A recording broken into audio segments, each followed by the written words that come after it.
Following demonstrations by the Gen Z to withdraw the Finance Bill 2024, President William Ruto has since announced budget cuts to cover the deficit.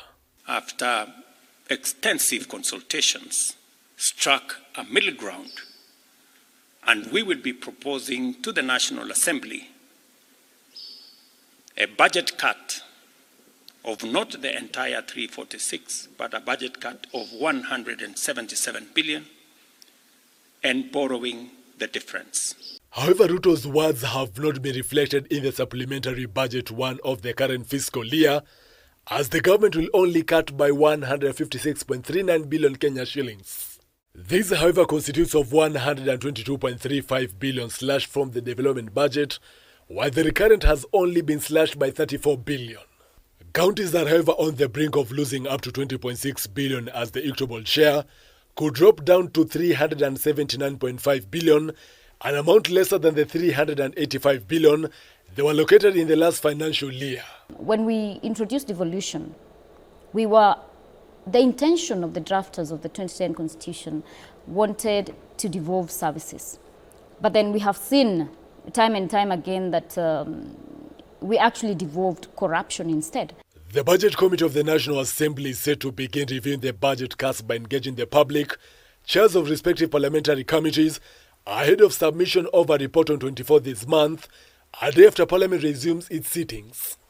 The Ndindi Nyoro-led committee will ratify the shelving of all development spending initially allocated to the Executive Office of the President and the Office of the Deputy President.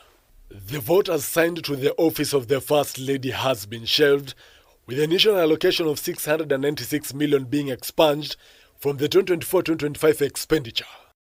Also, the budget of the Office of the Spouse to the Deputy President, initially allocated 557 million, has been expunged from the current fiscal year expenditure.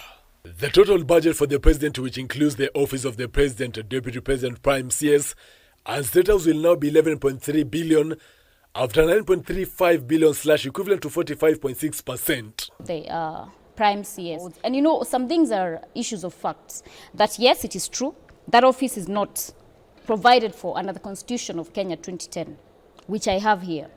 And I would be lying to the public or misleading them if I say that it is provided for here.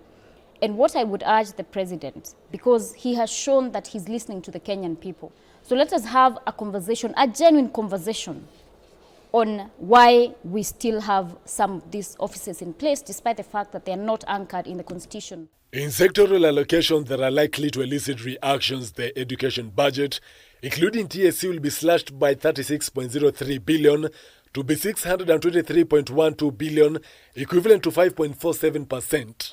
Health budget will get a cut of 12.79 billion to stand at 118.24 billion, equivalent to 9.76%.